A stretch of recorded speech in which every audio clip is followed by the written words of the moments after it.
I grew up in religious purity culture. Specifically, I grew up in a non-denominational evangelical church in the early 1990s is when I was in junior high.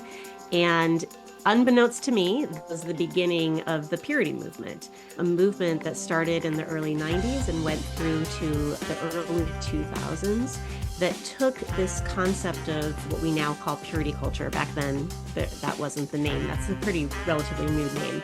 But this concept of a very strict gender binary, men are expected to be stereotypically masculine, strong leaders of the household and the church, and women expected to be stereotypically feminine followers and supporters of male leadership, etc. The exclusive that you wanted me to mention is that I also have another chapter of my life that doesn't come up in my book, and so I don't get asked about it in interviews very often, but you and I have been talking about it, Devon, and that is that my older brother, who actually passed away a year and a half ago, had cerebral palsy, severe cerebral palsy. And he and I have had a lot of conversations about purity culture and the assumptions in purity culture around body and all kinds of things. Welcome to the Wheel With It podcast with your host, Devon. Let's get into the episode. Hello. Welcome to another episode of Wheel With It. I am your host, Devon Wieters, and today we have Linda Kay Klein on the podcast. This is a really needed conversation, I think. It might be heavy for some people to listen to, but I think it's needed. And we tried to keep it light, so it shouldn't be too heavy. But we talked about the intersection, purity culture, and ableism, and Linda is a delight. So please enjoy my conversation with Linda Kay Klein. Hello, welcome to another episode of Wheel With It, and we are already having technical difficulties, so this should be fun. Today we have Linda Kay Klein. She is a purity culture coach, and I'm going to let her tell you a little bit more about the exclusive that we have today, but tell us about yourself first, Linda. Sure. So I grew up in religious purity culture. Specifically, I grew up in a non-denominational evangelical church in the early 1990s is when I was in junior high. And unbeknownst to me, that was the beginning of the purity movement, a movement that started in the early 90s and went through to the early 2000s that took this concept of what we now call purity culture. Back then, that wasn't the name. That's a pretty relatively new name.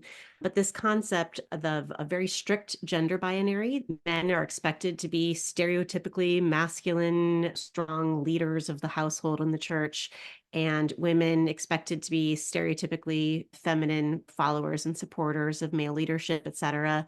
And layered on. And we're not saying that's bad. Just to be clear, for the record, any of you that know me know how much I love Jeff Probst, and I want to put for strong male leaders. It's okay. Strong men are okay. It's just that's what the movement was. We're not saying that's bad or anything. Okay, go ahead. Maybe I'll differentiate that. For me, I hear you with where you're coming from. For me, any kind of expectation of everyone fitting into something overly simplistic leaves other people out. I'm all for a stereotypical masculine man if that's authentically who he is. But there are plenty of other people who don't fit into that binary who are harmed, I think, by an overly reductive expectation, right? Yes. So that would be my perspective anyway. Yes, that's what I meant. I just didn't want the Twitter comments. Yeah, understood. Yeah.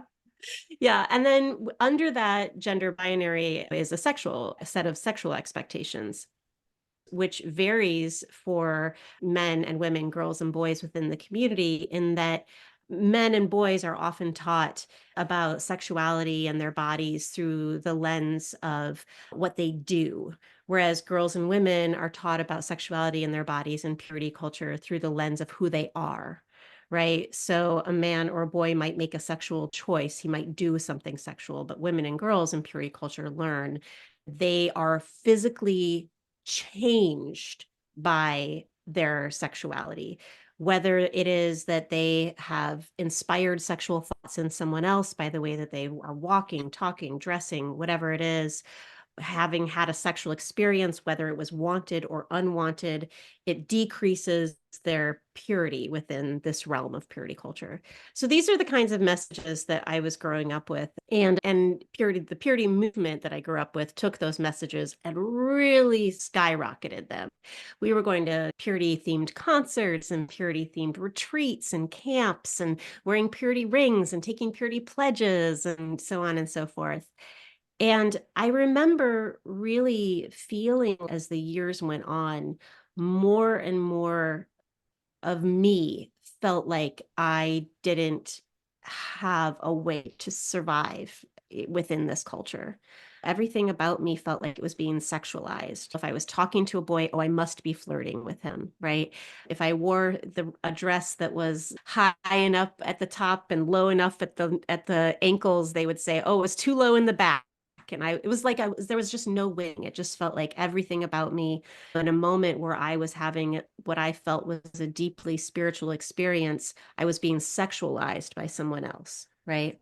And eventually it pushed me out of the church.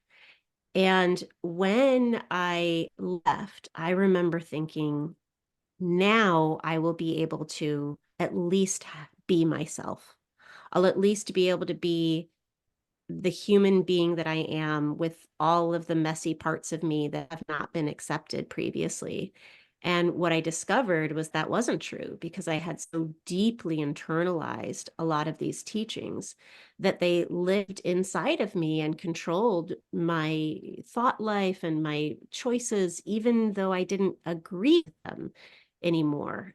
And so that was the beginning of my kind of recovery. That was about 20 years ago, and I have spent many years delving into my own recovery of my own authentic selfhood, which involved interviewing people for almost 20 years around the country and around the world, primarily women, about purity culture and what the impacts of having grown up in purity culture have been on their adult lives, and discovering the myriad ways in which people are suffering as a result of having internalized a lot of notions of selfhood that have led to shame and fear and anxiety and even PTSD in some cases.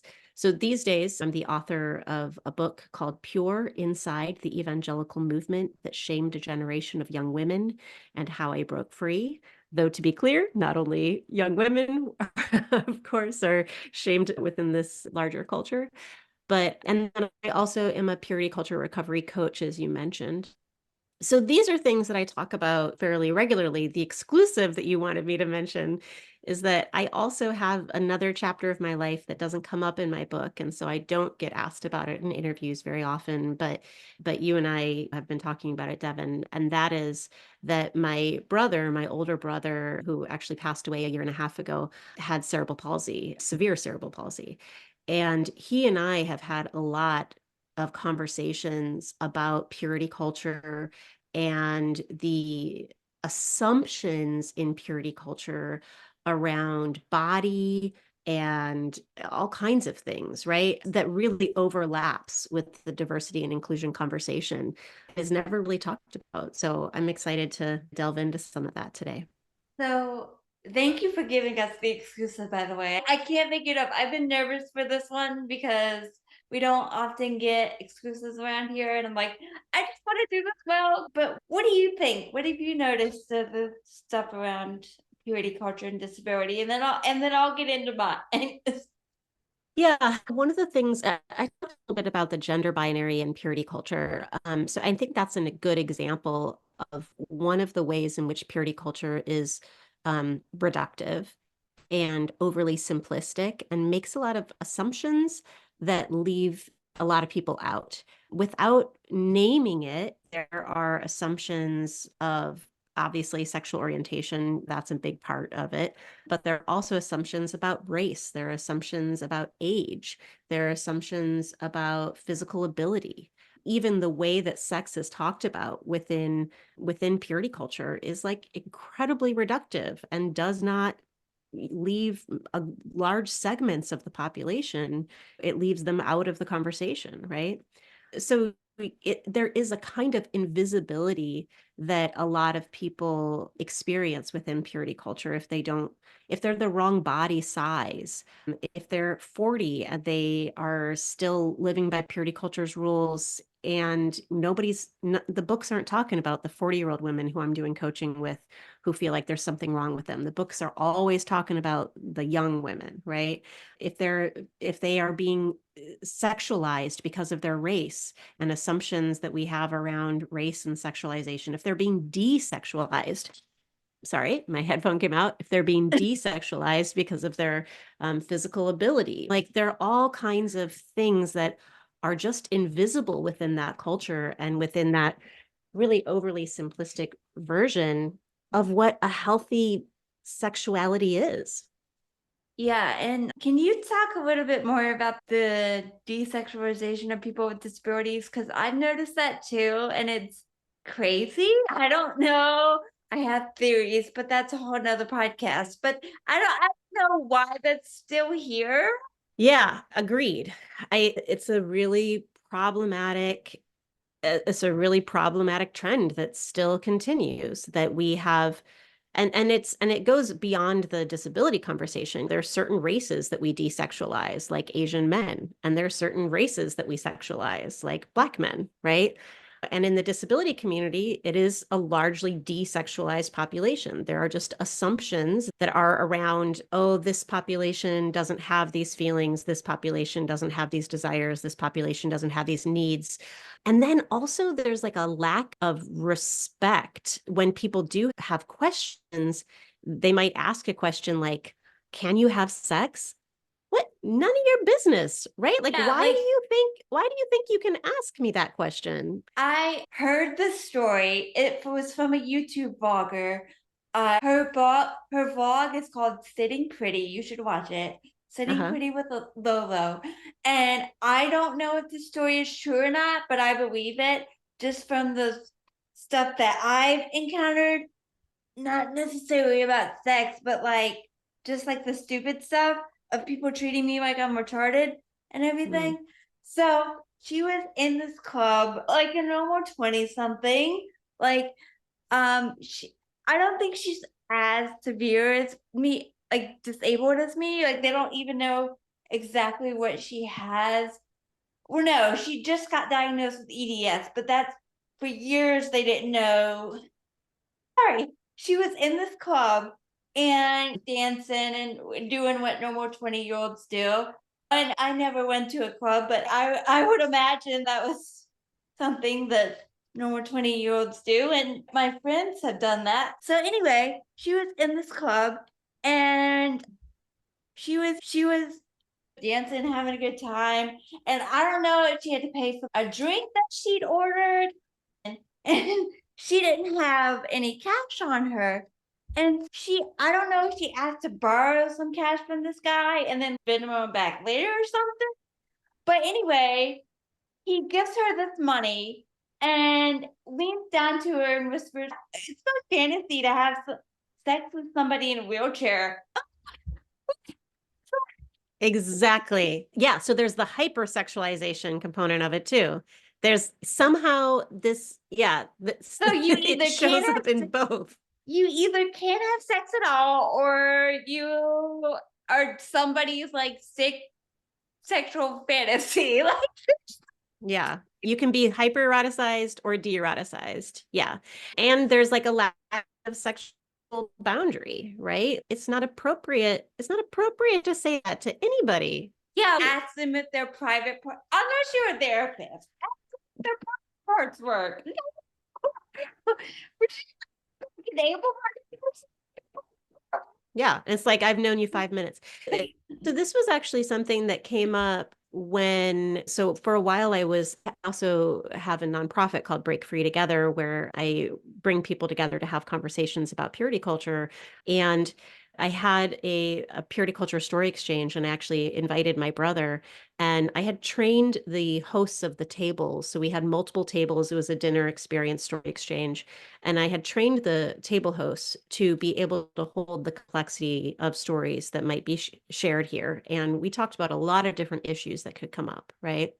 And yet, nonetheless, the table was utterly ill equipped to be able to hold my brother's truth.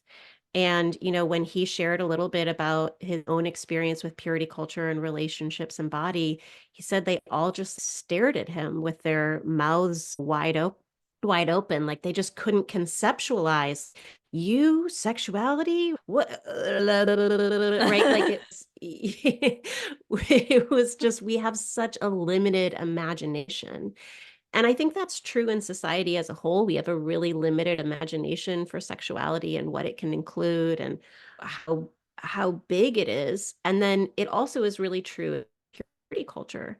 And then at the same time, purity culture does have an imagination about sexuality. And that they have an imagination because they shame a greater number of things than a traditional secular culture. So, for example, in purity culture, you learn that every sexual step is like a slippery slope to sin. And different teachers of purity culture believe that the slope gets especially slippery at different points, right? So there are some purity culture purveyors who would teach that even extended eye contact with a member of the opposite sex, because there are heterosexual assumptions within this culture. But so even extended eye contact with a member of the opposite sex is taboo, right? Like Bob Jones for many years, somebody who went to Bob Jones told me you had to break eye contact every so often. Like it was something that was expected of them. I'm glad I never So, got that. whereas with other people, it's the holding of hands, or with other people, it's that kiss, or whatever it may be. So, in a strange way, purity culture recognizes how big sexuality is and then creates a lot of shame and blame and judgment around it. But if we were to take that same understanding and within a sex positive realm, we could understand sexuality as bigger and more complex and more inclusive and be more interested in what it could include for all of us, right? Because it is something that impacts and that we're all a part of, right? We all live in this world where we have different senses and are taking the world in, and we have different experiences of sensation that we just can categorize as sexual or not. Yeah, and it's crazy. Like the no sex before. And my church that I grew up going to was great. They believed what they believed, but they didn't like shame anybody for doing anything or like they said there's grace for you. But still, I internalized like a lot of the shame. Oh, and it's complicated to explain, so I'm gonna truncate it. But I'm on a Medicaid waiver that helps me with my disability, hiring an aide, getting some needed equipment, all that stuff. And if I make over a certain amount of money, I don't qualify for the waiver anymore, and I basically get kicked off the waiver. Now, Yeah. if I get married, they count both your incomes as one income because you're married. But if I live with them and don't get married, then they count them as two because you're not married. Right? And so, uh, Perfect example. and Perfect so I example. Yeah. struggled for so many years with, oh my God, you're supposed to get that. But I have just now come to realize that, okay, it's not God that made that rule. It's man that made that rule. You can't do about it that. Yeah. Yeah, it's a so you're describing deconstruction, what people who are in the situation that you're in, that I have been in for many years. You're deconstructing the notions you were raised with that you just believed were how life was, and realizing, no, somebody constructed this. This is not just how life is. This is one version of what life is that was presented to me that actually supports someone else, but doesn't support me and my thriving and my ability to keep Medicaid, etc. And I was opening up into a small group that I uh went to about it. I trusted them. Like, it's a Zoom small group. They're great. And lo and behold, I found out that there's people in similar situations. Like, you've got this notion that you learn in purity culture that your life is going to look a very specific way. You are going to be a young man and meet a young woman, and you will both have been utterly pure, quote unquote, right? And then you will get married and you will have a hot sexual life. Suddenly, your sexuality will turn on like a light switch, right? And we'll have kids, and it will just look like that sort of white American dream. Because, by the way, this is an American phenomena, right? Though there are similar teachings in other cultures, to be sure. Purity culture, the purity movement, is a very white American evangelical thing. But anyway, and then you live into the reality of people's lives, and it is so much bigger and messier, and so much is not taken into account. Like, what happens when somebody is sexually violent? There's no conversation about that within purity culture. What happens when somebody has for example, I'll tell you a little bit about my brother. What happens when somebody was raised within a purity culture where all the young girls were taught to dream about a very particular reality being awaiting them as a reward for their purity, which I just described to you? Hyper masculine man who's going to be the leader of the household and the leader, da, da, da, da, and then they're going to the follower. And there's this very specific picture that they were all taught would be their destiny. And not only were taught would be their destiny, but I don't know if you remember experiencing this growing up in purity culture, but a lot of us were actually, trained to obsess over it almost as a way to keep us sexually inactive. We were taught to like take all of our sexual and romantic energy and project it onto our future life. So people were writing letters to their future husbands and filling journals for their future husbands to read, and talking with their friends about, well, my husband's going to be like this, my husband's going to be like that. And you become attached to this very specific version of what your promised life is going to look like. And then enter my brother, right? Who was Yes. funny and brilliant and would be a great partner in a million ways, and did not fit into this hyper masculine, strong. He had a lot of health issues. Yeah. So he spent years wanting to enter into that dream that they had all been promised would be their reward for purity. Years having crushes on the women that he was in groups with, being in love with women from purity culture. They just did not see him. And his great dream was to receive that reward. And when my brother passed away in his mid 50s, I know it was one of his greatest pains was that he had not gotten married, not had kids, not had that picture, that perfect picture that he had been promised and that he too had longed for.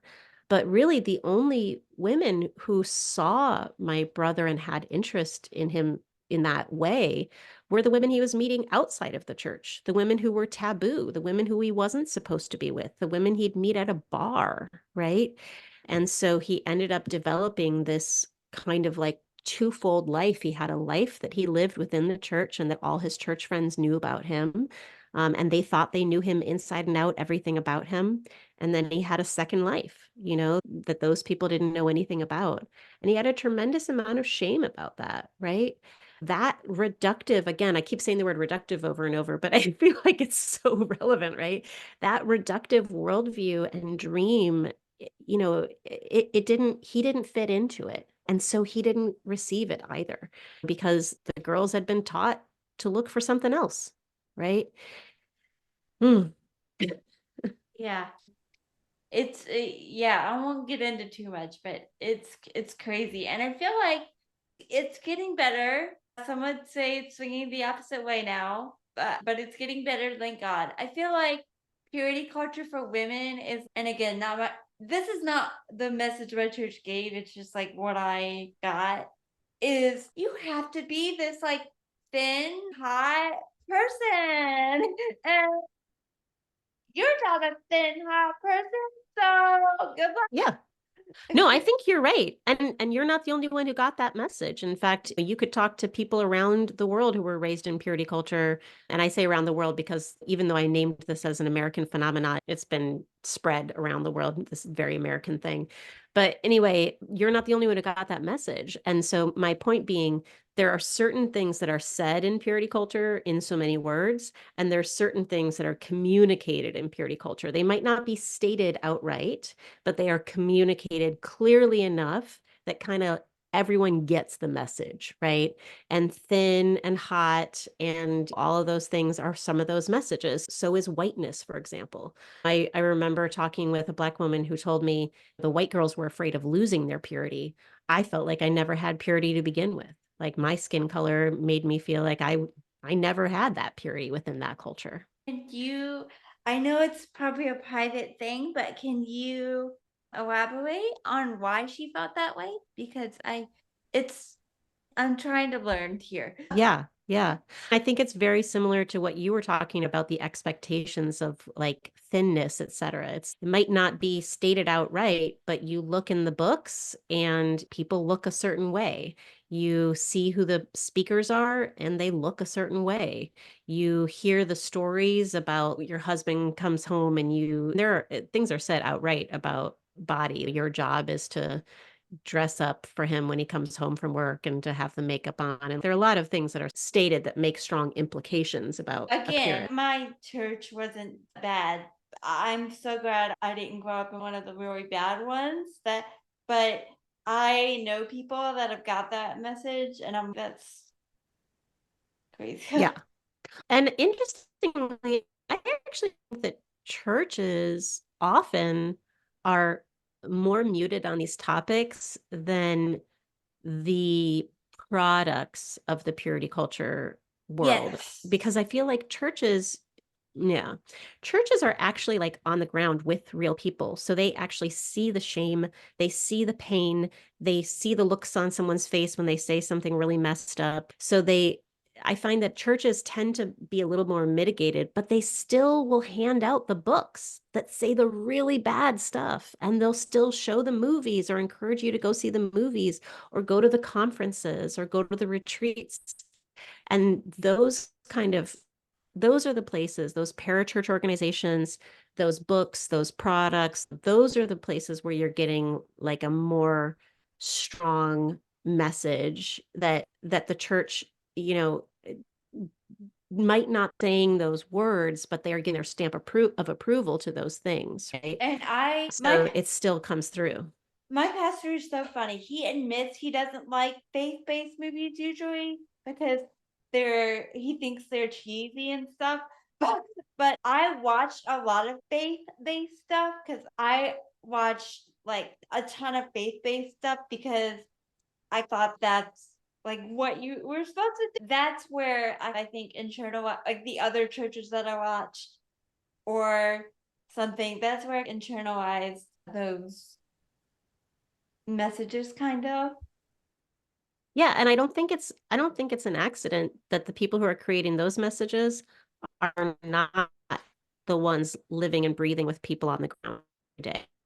It is very different to be up on your high horse talking about how people should live their lives, but not being a pastor. A pastor has to like, not to say that pastors always make the right decisions, but a pastor is sitting with people and counseling with people and day to day in and day out, working through life struggles with people. Yeah, so I do often find they are not always. Right? This is certainly, it's a varied world and people are varied, but I do find it's the parachurch organization stuff and the media stuff that tends to be the most strongly stating these problematic messages. Yeah, and it's in media in general, but especially in Christian media, like you don't have people like me represented, and they don't really explore the nuances of it either. So it's either this or it's that. 100%, 100%, 100%. You told me something about your brother that was very profound to me. You said that they treated him like he was an infant. like an infant kind of.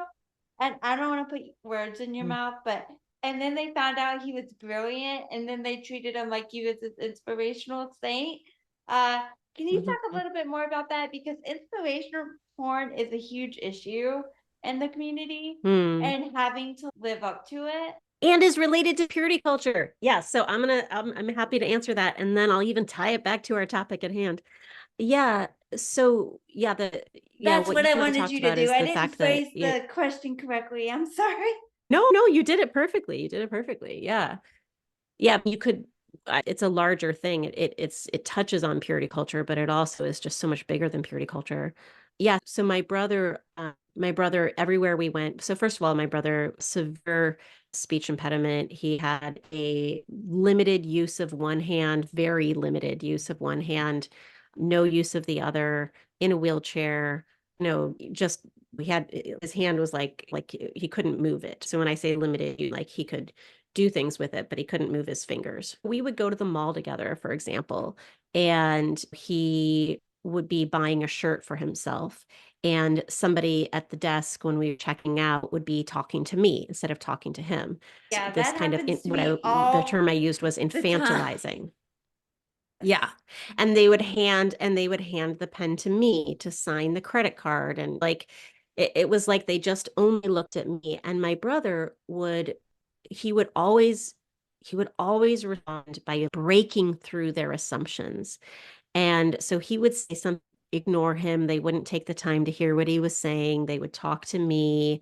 And then he would finally get their eye contact for long enough that they would listen to him and he would crack a joke. That was always his thing. He would crack a joke. And the second that he cracked a joke, or the second that they saw me hand the pen to him and it fit into his fingers and he could sign his name without moving his fingers, right? Or whatever the case would be, it was like a light bulb went off and they were like, what? He's funny? You must be the most amazing person who's ever existed. And they would call over other people and they'd be like, oh, you got to meet this guy. And I'd be like, yeah, y'all, he made a joke. Here I am, his little sister, right? So I'm like, you shouldn't have been judging him and assuming he wasn't capable. And also, you don't all need to meet him because he made a joke. Everyone calm down. You're just someone's buying a shirt. Treat him like someone who's buying a shirt. So there was one time, and that was really how he lived his life. And I remember going to the mall, we would go to the Gap, and he would go from being seen as worthless to being seen as a hero by the time we left the Gap. And then we would go to, I don't know, whatever the next store was, and he would go in being seen as worthless and go out being seen as a hero. And then we would go into the next store, and he would go in being seen as worthless and go being seen as like a god. Like it was constant, constant. And over time, I felt more and more as my brother got older. And this was especially bad in the church because the church, the evangelical church in particular, the church that sort of developed the purity movement, is that binary that I described about gender. That binary can be found all over that culture: good, bad, saved, unsaved, one of us, one of them, right? To be trusted, to be distrusted, no matter what they say, right? They're just of worthless, worthy, right? Like terrible, perfect. And so in the church, my brother, and you know how the church works, so you're in small groups, you're in gossip moves fast, and everybody gets a reputation in the church. So if somebody thinks that someone has done something bad and has become bad, like some woman is now deemed impure, the whole church knows because someone's, oh, I'm gonna bring this to the prayer circle. I gotta pray. We gotta pray for Lucy. She's doing this sexual thing. We gotta pray for her, like spreading gossip in like Christian ways, right? So anyway, like everyone starts to have the same opinions about people. So if you are deemed pure within that culture, you are seen as perfect. And if you are deemed as impure, you're seen as worthless, right? And everyone somehow gets the memo by this spiritualized gossip, right? So my brother in these churches that he would go to he would become larger than life. Like he was like beyond a hero, right? He was, even because it was a religious setting, I feel like sometimes even deified. Like people saw him as more spiritual because he could crack a joke, even though he struggled in life. They saw him as more holy. They saw him as, he became this sort of could do no wrong, perfect guy who, by the way, deeply, deeply wanted to be in a partnership, had sexual needs and sexual desires that were not acceptable within the culture, and could not find a partner within the culture. So that perfect guy that hat that he wore of being everyone's hero whenever he was in the church, he couldn't wear it all the time. You know what I mean? The other parts of him didn't belong there. And if the other parts of him had been found out, he would have either had to be perfect or he was nothing. And it made relationships very difficult and very fractured, and really was incredibly hard. How much prejudice that we have to face. I don't know where it all comes from, but it's starting to get better now. Hollywood's starting to be more and more open to people with disabilities. Not that Yeah. Hollywood's the greatest at times either, but I feel like that's where it starts. So Yeah. yeah, if you haven't watched, I know people don't like those award shows anymore, but I watch them because I want to be in the industry. But if you haven't watched this moment from the Emmys when Christina Applegate came out, and it was her first time since going public about her MS diagnosis, they all stood up, and I don't think they were trying to be like inspiration ish. Yeah. I think they were just trying to be supportive because she had some trouble walking and balancing. She was on the host arm. The host walked her out because she had trouble balancing. And so they were giving her this whole standing ovation, and they quieted down. And she's, y'all totally shaming me by standing up right now. What did she say? She said, y'all are totally shaming me with a disability by standing up right now. Body not I heard that part. Ozempic.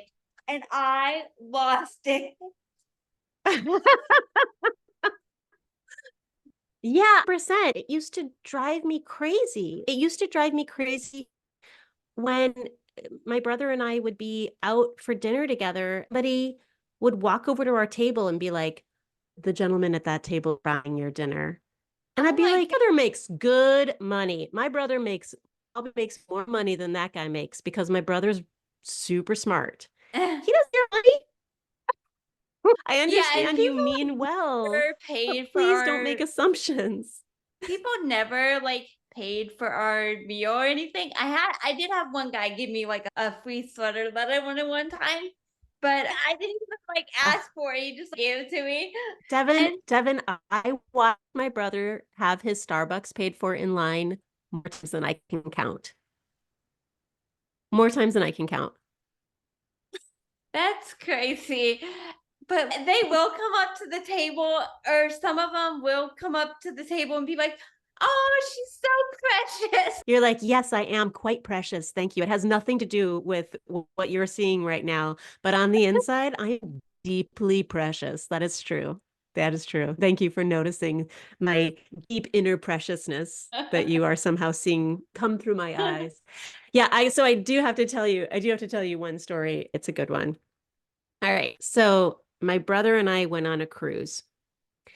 He bought the cruise for the two of us as a present for me for having graduated from grad school. So it was like a grand gift, right? If you graduate from grad school, you deserve that. Because I deserved a cruise. I was like really excited about it. Yes, thank you. I forgot about it. But anyway, so he ended up right before the cruise, he was in horrific back pain because sitting in the chair all the time, the vertebrae were rubbing against each other. Yeah, and he was luckily I don't deal with any chronic pain, but for the people who do. Yeah. By the way, chronic pain, chronic illness, aging, all things that are not part of the purity culture picture, all invisible aspects of life. Okay. So anyway, so he was in horrific pain, and as a result, he actually needed me to be more caretaking than I traditionally would be, right? He's a highly functional individual, a highly functional individual, but he was in so much pain that he did need me to do certain things. And his electric wheelchair was broken. So I Oh also had to be pushing gosh. him. So the combination of the back pain and not having an electric wheelchair, it was like I was really was looking like something. And for Anyway, those of you that don't know, these have customizable settings where you can like bring the back up and down. Some of them can even put you into a standing position, bring the foot pedals out, and position your bring bodies you to in eye different, contact with someone that you're yeah, talking to so they're not looking down at you. and position your bodies in certain ways that actually help with pain. And so to not have that and just be stuck in a basic manual wheelchair where you're forced to sit in one position makes it worse. Okay, that's why that's Yes. bad. It makes everything worse. It makes the pain worse. It makes your ability to like talk to people and be seen and respected worse, all of it. So anyway, I remember we were on the cruise ship and everybody on the cruise ship kept coming up to me, talking to me, and they kept saying over and over, "You're such an angel. Oh, you're here with your brother on the cruise. You're such an angel." And when I would say things like, "Oh, we take care of each other," which of course is just like feeding into their story. But and I could just see my brother like seething. Oh, I bought her this cruise. I could just see him seething. And so the whole cruise, everybody was coming up to us. So then a couple of days before the end of the cruise, they were going to have a hairy chest contest. And I Oh remember saying god. to my brother, and I remember saying to my brother, "Hey, you should do the hairy chest contest. You're like, you have this super hairy chest and back. You could totally win between the two." And he was like, "Oh, I'm in so much pain. I don't know if part of the hairy chest contest was to take your shirt off." And I was like, "That's okay. We'll do it. Like, I'll come out with the towel and in front of you and I'll whip it off. We'll make it fun." And he was like, "No, I'm going to do it. And then I'm going to do it by myself." And I was like, "Okay." So he did the hairy chest contest and he put himself in unbelievable pain to perform at top level at that contest. They had to yell Adrian. Everyone had to yell Adrian. And he was like, "Adrian." And then they had to take their shirt off. And I will tell you, he put his fist back there on the shirt and yanked and pulled it up and shook it up in the air. And everyone's so the incredible amount of pain he must have been in having done that, given what his back was experiencing. Obviously, he won the hairy chest contest, and then they put the hairy chest contest along with all the other kind of things that they were doing on the cruise on the loop of cruise activities that Yeah, played in like everyone's room. cruise TV. Oh god. Yeah, cruise TV. So it was like every half an hour, the hairy chest was showing in everybody's room. Every half an hour, you saw him go, "Ah," or like, "Yeah, Andrea." Anyway, in a moment, the entire cruise ship did the thing that happened at every store in the mall, one at a time, simultaneously. And they all collectively moved from Linda's the angel and her brother is the invalid that she's caring for to he is the hero, incredible man, and you are lucky to get to be with him. And so now all of a sudden, we're going around the cruise ship and people are coming up and they're talking to him and they're saying, "Man, that was so amazing. I saw that. You're so cool." And they're saying to me, "You are so lucky to have him as your brother." And I went to like a group thing without him one time and they were all talking about him and they were like, "Oh, did you all see the hairy chest contest and that man and the oh my gosh and the inspiration?" And on the one hand, like I say, this is complicated because on the one hand, it was incredibly inspiring. He pulled that out of thin air. Like that, the amount of pain and determination and resilience it took for him to do that was unbelievable, right? But on the other hand, you really saw the way in which people dehumanized him. And then the minute that they saw him do something that didn't fit into their expectations, right? The same way as in the mall when he cracks a joke for him doing that hairy chest contest. He went into this inspiration porn realm, right? Yeah. That was the most intense version of that I have ever experienced. And That my brother like was eating it up. He was like, yes, she is lucky to have me as her brother. Oh my gosh, of course. If I had siblings, I would be like, yes, they're so lucky to have me. Yeah, that's the thing. He actually loved hearing, whereas I would be offended when people would buy our meal or something. Loved it. He loved it. And I used to be like, that's like, why did they buy your Starbucks? What assumptions are they making about you that they think that you can't buy your own Frappuccino? And he was like, I love it. I love it. It became addictive in a way that caused other problems where he felt he had to live into this. My brother did adhere to purity culture in other ways as well. For example, he was a white man and he had white male privilege within that culture. And he was not a fan of my work. He did not think that women were raised with anything problematic in purity culture. He didn't think purity culture teachings were hard on women. He was like, I don't see it. So even though he experienced a lot of difficulty and a lot of resilience, he also had a lot to say about other populations and how they were their sort of second-class citizenship was fine. So we all are complex, is I guess what I'm getting at. Like we can be impressed and proud and also annoyed, and people are complex, life is complex, sexuality is complex. Anytime we're making things overly simplistic and not looking at the context and the complexity, we run into trouble. Yes, that is a great way to end it. Anything else you would like to add? No, I feel like we covered a lot. Yeah. Yeah. Oh, actually, I do have one more thing I'd like to add. Okay. Somebody I have learned a lot from in this area is holds many roles. Her name is Jade T. Perry, and she is somebody who talks about disability and purity culture in the overlap of those things. So I really I will appreciate write that her. down. Yeah, and please feel free to keep that in the podcast so that people can look her up who listen to this episode as well. She might be a future guest now that you've You said might that. indeed. Yeah. Can you put me in touch, or do you have Yeah. her? Okay. Yeah. Yep. Will you send me an email and remind me? Yeah. Awesome. Yeah, So I'll reach where out can to her and make people sure it's follow okay. you on But social media? you can follow me on Instagram. I'm not as active as I ought to be, but I'm there. I also have a Facebook account, but I'm more active on Instagram. Okay. Under my full name, Linda, and then my middle name, Kay Klein. And then we will put the link in the show notes for people to get in touch with you. And I assume it's all on your website, like where to get the book and all that stuff. Totally. Thank you so much for coming on. Thank you so much for coming on. And we will see you guys next time. Bye, guys. Bye. Thank you for joining us. We hope you enjoyed the show. Remember to follow the show and our guests on social media and subscribe. Be sure to hit the bell so you'll get notified when we upload new episodes. See you next time.